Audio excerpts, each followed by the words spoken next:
안녕하십니까. 반갑습니다. 좋은 아침입니다. 오늘 주제는 10년 젊어지는 직영 건축주.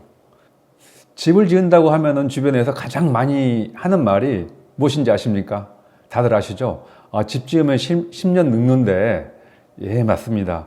정말 10년 늙으신 분들 많습니다. 10년 아니 20년 늙으신 분도 많고요.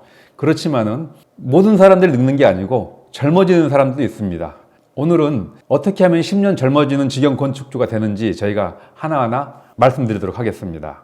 그리고 죄송합니다. 사실 10년 젊어지지는 않습니다. 만약 그렇다고 하면은 10년마다 집을 지으면은 죽지 않고 영원히 살 수 있겠죠. 그렇다면 왜 저희 협회는 슬로건을 10년 젊어지는 직영 건축주로 정했을까요? 협회가 관심을 끌고 분란을 일으키기 위해서 자극적인 제목을 사용했을까요? 아닙니다. 이는 집을 짓는다고 하면 주변에서 10년 늙는다는 말을 하도 많이 들어서 이에 대한 반업적인 표현입니다. 협회는 만약 직영으로 집을 지어서 10년 늙지 않는다고 하면은 10년 젊어졌다고 표현할 수 있지 않을까라는 생각으로 10년 젊어지는 직영 건축주라는 다소 자극적인 슬로건을 채택한 것이죠. 집 지으면 10년 늙는다는 말에는 그동안 집을 지으면서 마음고생을 하신 분들이 매우 많다는 것을 함축하고 있습니다. 그 10년 늙는 집을 짓는다는 것은 주로 시공사를 통한 일괄 도급 방식이었을 것이고요. 그렇다면 집 짓고 10년 늙지 않고 스트레스 없이 즐겁게 지어 심지어는 몇 년은 더 젊어지며 집을 지으려면 어떻게 해야 될까요? 정답은 건축주가 직영으로 집을 짓는 것입니다. 제가 몇 년 전에 집을 지을 때 저는 정말 10년 늙지 않고요. 몇 년은 젊어진 것 같습니다. 머리가 많이 빠져가지고 제가 고민을 많았었는데 집을 지으면서부터 머리가 새로 난 것 같습니다. 실제로 머리 났다고 사진까지 찍어 놓은 게 있었는데요. 저는 머리가 좀 난 것 같아요. 정말 젊어진 것 같아요. 스트레스 1도 없었습니다. 물론 작은 건 있었겠죠. 그렇지만 그거는 무시할 만한 부분들이기 때문에 어디 현장에 있을 수 있는 그런 부분들이기 때문에 저는 스트레스 받지 않고 즐겁게 집을 지었습니다. 직영으로 집을 지으면 시공사와 갈등에 의한 스트레스도 없어지고 하자도 줄어들고 덤으로 건축 비용도 20-30% 절약할 수 있다는데 이보다 더 좋은 건축 방식은 없지 않을까요? 물론 직영으로 지으면 스트레스가 생길 수 있겠지만은 시공사와 갈등으로 인한 스트레스에 비하면 무시할 수 있고 해결하면 사라지는 마이너한 스트레스일 것입니다. 직영으로 집 짓기 전에 충분한 공부를 하고 설계를 잘 했다면 설계도대로 시공업체에 협의를 내 시공을 하면 크게 스트레스 받을 일이 별로 없습니다. 만약 시공사에 문제가 생겼다면 돈으로 해결하면 됩니다. 직영 건축이기 때문에 가능한 일이죠. 직영에서 1억 원 이상을 전락했는데 본인 실수로 위한 불필요한 비용 지출, 일명 멍충 비용이라고 하는데 멍충 비용으로 몇백 원을 쓴다고 문제가 될까요? 전혀 문제가 되지 않습니다. 약간의 문제가 생겼을 때는 이 멍충 비용을 지불을 해서 지어가면 됩니다. 그렇지만 시공사에 맡겼을 경우에는 얘기가 달라집니다.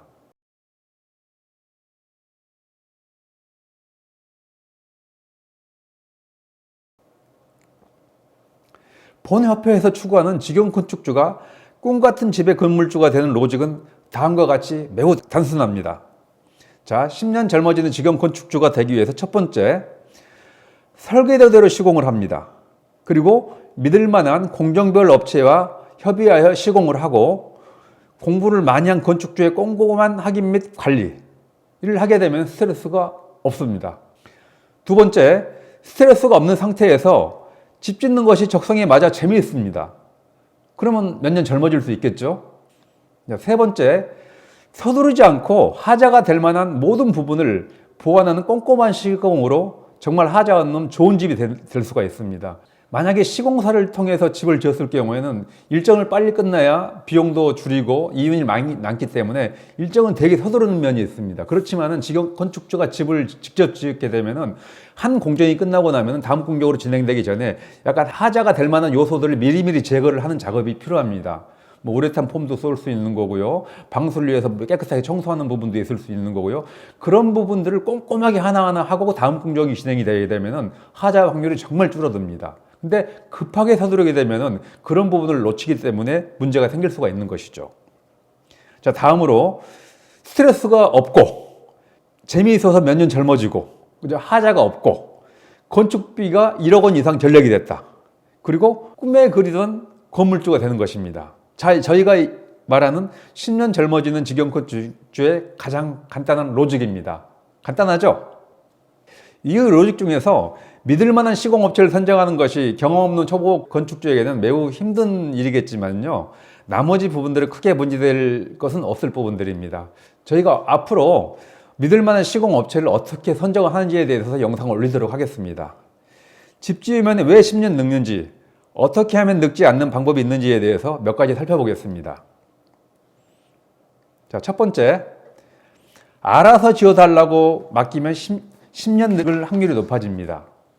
이런 경우는 주로 인터넷을 잘 못하시고 신경 쓰기 귀찮아하시는 분들, 대략적으로 60, 70대 분들께서 주로 일어나는데, 다행히 시공업체를 잘 만나서 집을 지었을 경우에는 큰 문제가 없겠지만, 그렇지 않았을 경우에는 알아서 지어달라고 하게 되면 어떻게 알아서 지어줍니까? 잘 지어달라는 뜻인데, 근데 건축업자가 이걸 악용을 하게 되면은 알아서 잘 지었는데 나중에 입주하려고 그러면 정말 황당한 일들이 많이 있어서 이 소갈이 않고 집을 살아가면서 내내 볼 때마다 그런 부분들을 보면서 스트레스 받아가면서 살아갈 수가 있습니다. 그렇기 때문에 알아서 지어달라고 하는 거는 가장 피해야 될 말입니다.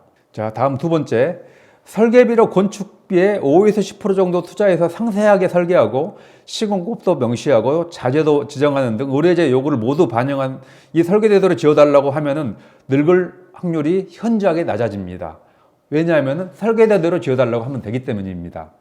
그렇게 되면 법적인 문제도 그렇고 설계대로 지었지 않았기 때문에 책임을 질 수가 있는데, 이 설계대로 나와지지 않고 알아서 일본에 말했던 것처럼 알아서 지어달라고 하게 되면은 발뺌을 하게 되면 방법이 없습니다.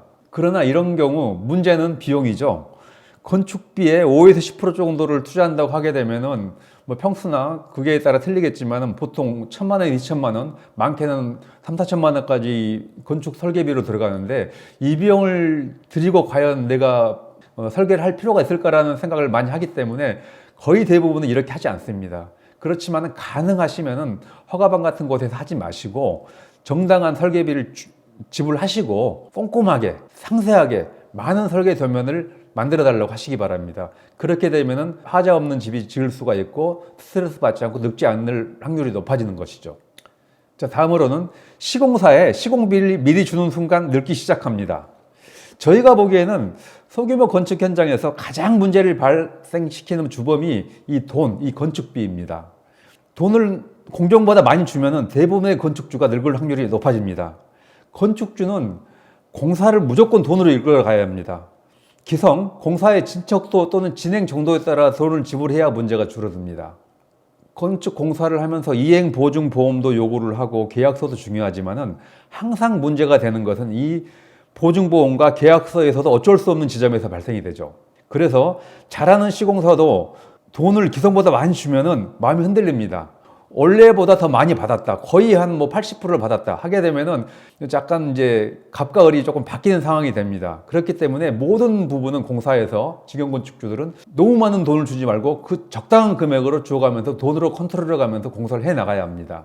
자, 이렇게 공정별로 돈을 지불하게 되면은 건축업자들은 어떤 생각이 드냐면은요, 본인이 열심히 일을 했지만은 그 돈을 지금 많이 지급 안 하는 게 잘못된 것도 아니고 불법도 아니고 정상적인 과정이기 때문에 그 나머지 잔금을 정상적으로 받기 위해서 열심히 일을 할 수밖에 없는 것이죠.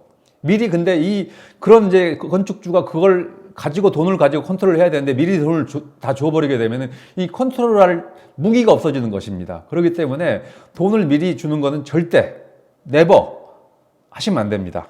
다음으로 사전에 철저한 계획 없이 즉흥적으로 설계를 변경하거나 추가 그리고 자재를 변경하면 늙습니다. 그리고 저 멀리서 법원이 보이기 시작할 겁니다. 시공사 입장에서는 한참 공사를 하고 있는데 중간중간에 이렇게 바꿔달라 이렇게 바꿔달라 자재를 바꿔달라 하게 되면 정말 난감하죠. 왜 그러냐면은 지금 공사를 한참 진행 중이고 그리고 자재도 발주를 그렇게 다 했는데 이거 바꿔달라고 하게 되면 난감하거든요. 그렇다고 그러면은 안 됩니다.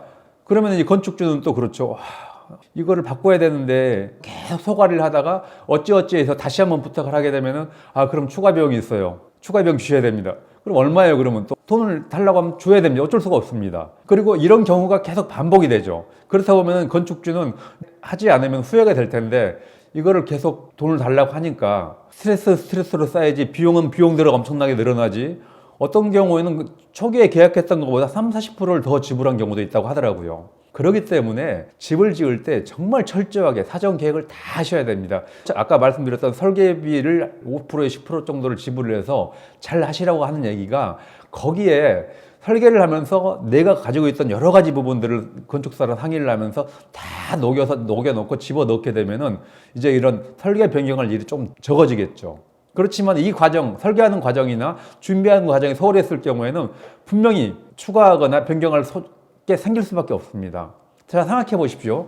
집을 이제 알아서 지어달라고 했는데, 집을 지으려고 이제 한참 짓고 있어요. 그러면은 건축업자가 전화가 옵니다. 아니면 현장에 갔을 때, 자, 외장재를 이렇게 하려고 그러는데, 이거는 이런 외장재가 있는데, 이거가 있고 하게 되면 어떤 걸 할까요? 그러면은 내가 그걸 어떻게 합니까? 그럼 알아서 해주세요.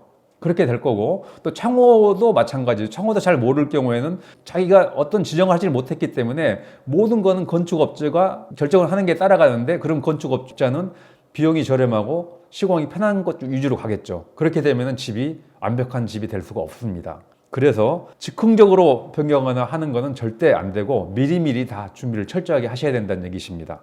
한 번의 잘못된 결정은 서서히 늦게 됩니다. 자재의 특성을 미리 파악하고 우리 집에 잘 어울리는 건축 자재를 즉흥적으로 선택하거나 창문의 위치나 크기, 내장재, 마감재, 바닥재, 배수구의 위치, 그리고 시공법부를 잘못 선택하게 되면 살아가면서 두고두고 스트레스를 받게 됩니다. 이런 서서히 늙어가는 스트레스를 줄이기 위해서는 설계 단계부터 내가 지르는 집에 관한 상세한 결정을 하고 시작을 해야 합니다. 계획 없는 즉흥적인 결정은 항상 후회와 돈을 부릅니다. 자, 감사합니다. 행복한 하루 되십시오.